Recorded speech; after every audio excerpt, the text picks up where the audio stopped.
Hi, ഇന്നത്തെ recipe air fryer ഉപയോഗിച്ചിട്ടുള്ള നല്ലൊരു ഈവനിങ് സ്നാക്കാണ്.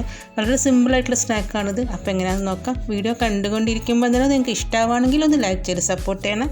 ഒരു 300 ഗ്രാം ചിക്കൻ എടുത്തിട്ടുണ്ട്. ഇതിലേക്ക് കുറച്ചൊരു മുളക് പൊടി, മഞ്ഞൾപ്പൊടി, ഉപ്പ് ചേർത്ത് വെച്ചതാണ്. കുറച്ചൊരു ഓയിൽ ഒഴിച്ച് കൊടുത്തിട്ട് ഒന്ന് ഷാലോ ഫ്രൈ ചെയ്തെടുക്കട്ടെ.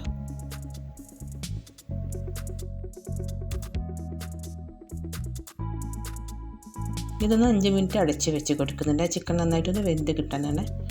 അപ്പോൾ ഇതാ ചിക്കനൊക്കെ അത്യാവശ്യം വെന്ത് വന്നിട്ടുണ്ട്.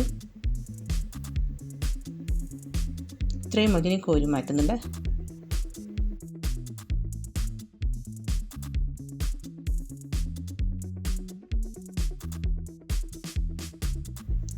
ഈ സെയിം പാനിലേക്ക് തന്നെ 2 മീഡിയം സൈസ് സവാള ചെറുതായിട്ട് അരിഞ്ഞിട്ട് കൊടുക്കുന്നുണ്ട്. സവാള ഒന്ന് വഴന്ന് വരണേ. കുറച്ചൊരു ഉപ്പിട്ട് കൊടുത്തിട്ട് വഴറ്റിയെടുക്കട്ടോ.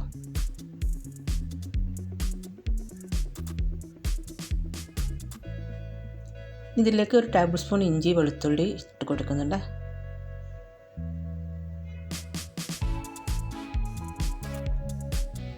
രണ്ട് പച്ചമുളക് ഇട്ട് കൊടുക്കാം.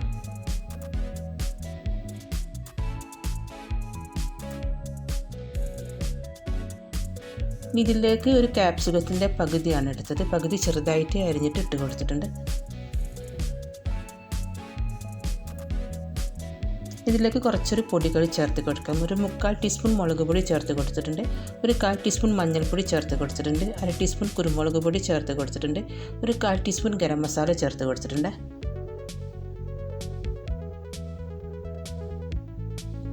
ഇതിലേക്ക് നമ്മൾ ഫ്രൈ ചെയ്ത് വെച്ച ചിക്കൻ ഇട്ട് കൊടുക്കട്ടോ.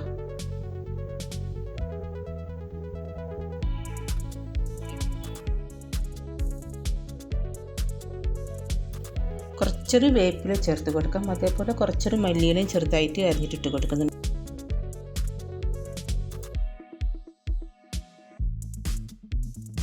ഇതിലേക്കൊരു ബാറ്റർ റെഡിയാക്കി എടുക്കാം. 2 മുട്ട ഒഴിച്ച് കൊടുക്കാം. 1 കപ്പ് മൈദ ഇട്ട് കൊടുക്കുന്നുണ്ട്. 1/2 കപ്പ് പാലൊഴിച്ച് കൊടുക്കാം. കുറച്ചൊരു ഉപ്പിട്ട് കൊടുക്കുന്നുണ്ട്. 1/4 ടീസ്പൂണോളം കുരുമുളക് പൊടി ചേർത്ത് കൊടുക്കുന്നുണ്ട്. എല്ലാം കൂടെ നന്നായിട്ടൊന്ന് അരച്ചെടുക്കാം. ഇതേപോലെ ഒരു ട്രേ എടുത്തിട്ട് ഈ ബാറ്ററിൻ്റെ പകുതി ഒന്ന് ഒഴിച്ച് കൊടുക്കണേ. ഇനി ഇതൊന്ന് എയർ ഫ്രയറിൽ വെച്ചിട്ട് 2 മിനിറ്റ് വെച്ച് കൊടുക്കട്ടെ. അതിൻ്റെ മുകൾ വശം ഒന്ന് ഡ്രൈ ആയി കിട്ടാനാണ്.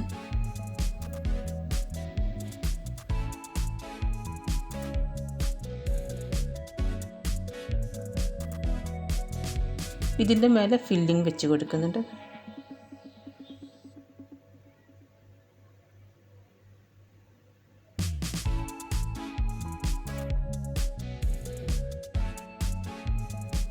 ബാക്കി വന്ന ബാറ്റർ ഇതിൻ്റെ മേലെ ഒഴിച്ച് കൊടുക്കട്ടെ.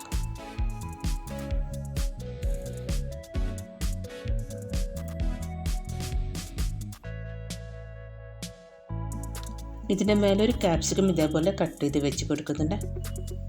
കുറച്ചൊരു ഭംഗിക്ക് വേണ്ടിയിട്ടാണ്. പിന്നെ എയർ ഫ്രയറിൽ വെച്ചിട്ട് 160 ഡിഗ്രിയിൽ ഒരു 15 മിനിറ്റ് വെച്ച് കൊടുക്കുമ്പോഴേക്കും നന്നായിട്ട് ബേക്കായി വരും കേട്ടോ. നല്ല സോഫ്റ്റാണിത്. ഇതിൻ്റെ ഉള്ളിലൊക്കെ നല്ല സോഫ്റ്റാണ് കേട്ടോ. അപ്പോൾ എല്ലാവരും ഒന്ന് ട്രൈ ചെയ്ത് നോക്കുക. വീഡിയോ ഇഷ്ടമായ ഫ്രണ്ട്സിനൊക്കെ ഒന്ന് ഷെയർ ചെയ്ത് കൊടുക്കണേ. പിന്നെ ചാനൽ ആദ്യമായിട്ട് കാണുന്നവരൊക്കെ ആണെങ്കിൽ മറക്കാതെ ഒന്ന് സബ്സ്ക്രൈബ് ചെയ്തേക്കണേ. ബൈ.